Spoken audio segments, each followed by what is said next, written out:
مفتی اسماعیل نورانی صاحب بہت خوبصورت بنیاد رکھی مفتی محمد سہیل رضا امجدی صاحب نے. قبلہ عارف کا کمال یہ ہوتا ہے کہ وہ خود کو راہ حق پر گامزن رکھے. یہاں تو ایک ایسے عارف کی بات ہو رہی ہے کہ بھٹکے ہوں کو راہ پر اس پر گامزن کر دینا اور راہ حق دکھا دینا. نہ صرف دکھا دینا بلکہ اس پر چلا دینا. اور جو اس بھیڑ سے نکلا وہ قطب الدین بختیار کاکی، فرید الدین مسعود گنج شکر، یعنی کہ کیسے کیسے نگین ہیں. فرمائیں. بسم اللہ الرحمن الرحیم. اللہم صلی علی سیدنا و نبینا مولانا محمد مبارک وسلم. یقیناً قبلہ مفتی صاحب نے بہت خوبصورتی کے ساتھ اور مضبوط دلائل اور اقوال کے ساتھ حضرت سیدنا حضور خواجہ معین بے کساں سیدنا خواجہ غریب نواز رحمۃ اللہ تعالیٰ علیہ کی مقام عرفان کو بہت خوبصورت پیرائے میں بیان کیا ہے. اور آپ نے جو دوسرا قول حضرت خواجہ صاحب کا ابھی آپ نے سوال میں شامل کیا ہے کہ عارف کا کمال یہ ہے کہ اپنے آپ کو راہ حق پر گامزن رکھے، یعنی قائم و دائم رکھے.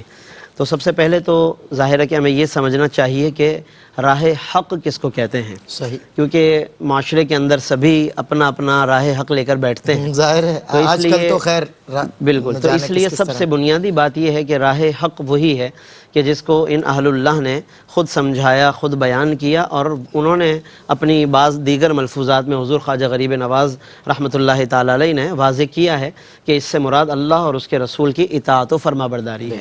اور سب سے بہترین تشریح یہی ہے جس کو قرآن نے اہدنا الصراط المستقیم کہہ دیا. صراط مستقیم بھی یہی ہے، شریعت بھی یہی ہے، طریقت بھی یہی ہے. کیا بات. اچھا، بعض لوگ اپنے ذاتی مفادات کے لیے، فائدے کے لیے راستے الگ الگ کرنے کی بات کرتے ہیں کہ یہ کچھ شریعت کا معاملہ الگ ہے، طریقت کا معاملہ الگ ہے، اور ظاہر الگ ہے، باطن الگ ہے. اس طرح سے کچھ کوششیں کرتے ہیں. اگر تو یہ کوشش کسی دیانت داری کے ساتھ ہو، علمی اور فکری بنیاد پر ہو، تو اس کی اپنی ایک حقیقت ہے جو علماء نے اور عرفاء نے بیان کی. لیکن اگر خدا نخواستہ کسی فائدے کے لیے آپ کر رہے ہیں، کسی منفعت کے لیے کر رہے ہیں، اپنے آپ کو کہیں سے بچانے گھٹانے کے لیے کر رہے ہیں، تو ایسی بددیانتی کی ظاہر ہے کہ ان اہل اللہ میں پھر کوئی مثال نہیں ملتی. ان کا دامن اس طرح کی تشریحات سے پاک ہے. تو ایک تو یہ بنیادی بات ہے. دوسری بات یہ ہے کہ اب یہاں پر حضرت فرما رہے ہیں کہ عارف کا کمال یہ ہے، یعنی صالحین اور جو اللہ کے مقرب ہیں ان کا کمال یہ ہے کہ وہ اپنے آپ کو راہ حق پر گامزن رکھیں، یعنی اسی پہ قائم و دائم رہیں، کیسے ہی حالات ہوں، کیسے کوئی واقعات پیش آ جائیں، لیکن جو زیادہ مستقیم ہے، زیادہ حق ہے، وہ اس سے سرم و انحراف نہ کریں. گویا کہ وہ قرآن مجید کی اس آیت کی تعبیر و تشریح بن جاتے ہیں کہ جس میں فرمایا کہ ان الذین قالوا ربنا اللہ ثم استقاموا. فرمایا کہ جو یہ کہتے ہیں کہ اللہ ہمارا رب ہے، ثم استقاموا، پھر وہ اس پہ ڈٹ جاتے ہیں، اس پہ قائم ہو جاتے ہیں، تتنزل علیہم الملائکہ، تو ان پر پھر اللہ کے فرشتوں کا نزول ہوتا ہے. اللہ کے فرشتے ان کے ساتھ ہوتے ہیں یا ان کی مدد کرتے ہیں، یا بوقت وصال اللہ کے ملائکہ نازل ہوتے ہیں، یا قیامت کے دن جب یہ اٹھائے جائیں گے تو اللہ کے فرشتے ان کا استقبال کریں گے. بہرحال ان الذین قالوا ربنا اللہ ثم استقاموا میں اللہ نے ان کی ایک صفت استقامت بیان فرمائی. تو یہاں پر حضرت سیدنا حضور خواجہ غریب نواز رحمۃ اللہ تعالیٰ علیہ بھی عارفین کے بہت سارے کمالات میں سے ایک اہم ترین کمال کو بیان فرما رہے ہیں، اور اسی کو ہم شریعت و طریقت کی پیروی سے تعبیر کرتے ہیں. اور پھر حضرت خواجہ غریب نواز کا کمال یہ ہے کہ آپ کے صرف یہ ملفوظات نہیں بلکہ معمولات ہیں. واہ. ملفوظ، اور جب وہ معمول بن جائے تو اس ملفوظ کی تاثیر بڑھ جاتی ہے. تو حضور خواجہ غریب نواز رحمۃ اللہ علیہ کی یہ ملفوظات، بلکہ ملفوظ بھی میں سمجھتا ہوں بعد میں آپ نے فرمایا ہوگا، پہلے معمول بنایا ہے. اور یہاں کئی قول و فعل کا تضاد نہیں پایا جاتا، تضاد کوئی نہیں ہے، بلکہ پہلے انہوں نے معمول اپنایا، بنایا، پھر ملفوظاً فرما دیا، اور پھر کتابوں میں درج ہو کر ہم تک پہنچا ہے. تو حضور خواجہ غریب نواز کی زندگی میں دیکھتے ہیں تو اتباع سنت بہت مقدم نظر آتی ہے. خود آپ خوف خدا سے معمور و سرشار ہیں، ہم وقت سنت کی پیروی کرتے ہیں. فرائض و واجبات کی تو بات ہی کیا کرنا کہ کوئی یہ پوچھے کہ حضور خواجہ غریب نواز فرائض پر کتنا عمل، یہ تو میں کہتا ہوں سوال کرنا بھی بے ادبی ہوگا کہ کوئی خواجہ غریب نواز کے فرائض و واجبات کا پوچھے. کیوں؟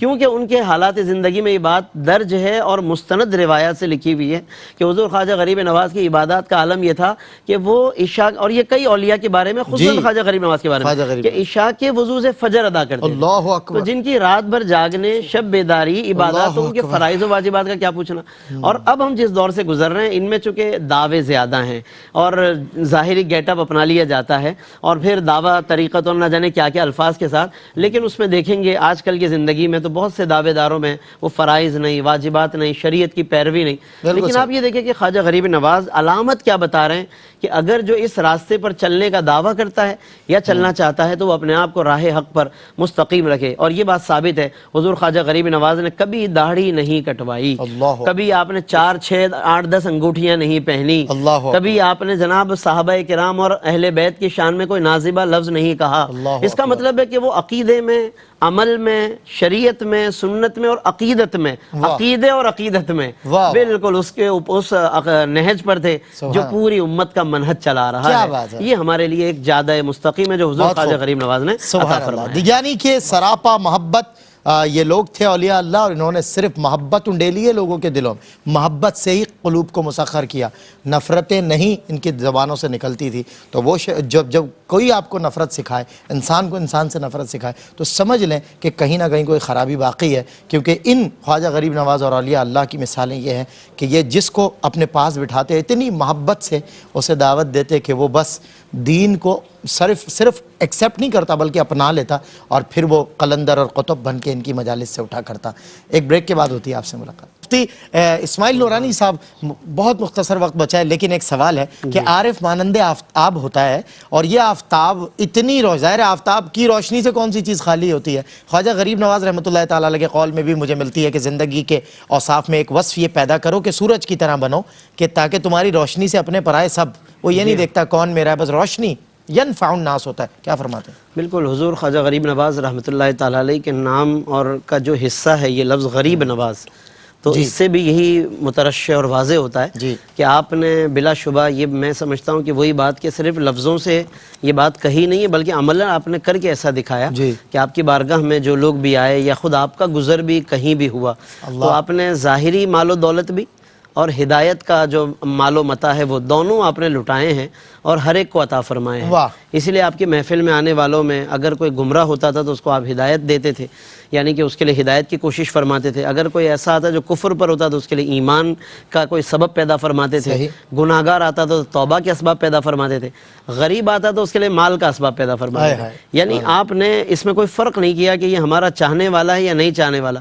ہمارے یہ ہوتا ہے کہ ہم پہلے فیصلہ کرتے ہیں کہ یہ ہماری پارٹی کا بندہ ہے کہ نہیں ہے، میرا پڑوسی ہے کہ نہیں، میرا مرید ہے کہ نہیں ہے، پھر میرا ہم زبان ہے کہ نہیں ہے. یعنی بہت سے ہمارے پاس ایسی اشیاء ہوتی ہیں یا پیرامیٹرز ہوتے ہیں جس پر ہم پرکھتے اور تولتے ہیں. سر یہ حصار تعصب ہے. حضور بالکل خواجہ غریب نواز رحمۃ اللہ تعالی علیہ نے ان سب کو الخلق و عیال اللہ کی نظر سے دیکھا اور سب کو عطا فرمایا. بس یہاں پر اس کی تائید میں خود خواجہ صاحب ہی کے قول کی تائید میں آپ ہی کا ایک انتہائی مشہور و معروف قول کہ جس کے اندر آپ فرماتے کہ بندہ خدا وہ ہے. 3 چیزوں کی آپ نے مثال دی، تشبیہ دی. فرمایا بندہ خدا وہ ہے کہ جس کے اندر سمندر جیسی سخاوت ہو، سورج جیسی شفقت ہو اور زمین جیسی تواضع اور انکساری. کاش کہ ہمارے اندر زمین جیسا بچھنا ہو کہ ہمارے اندر وہ تکبر اور ریاکاری اور دکھلاوا نہ ہو اور ایک سخاوت کی کیفیت ہو جائے اور آفتاب جیسی ایک شفقت کی اور محبت و ہمدردی پیدا ہوتا کہ امت میں ایک وحدت کا پیغام پہنچے جس کی آج بہت زیادہ امت کو ضرورت ہے. اللہ پاک ہم سب کو اس پر عمل کی توفیق. کیا بات ہے، اتنے مختصر وقت میں اتنی جامع گفتگو ظاہر ہے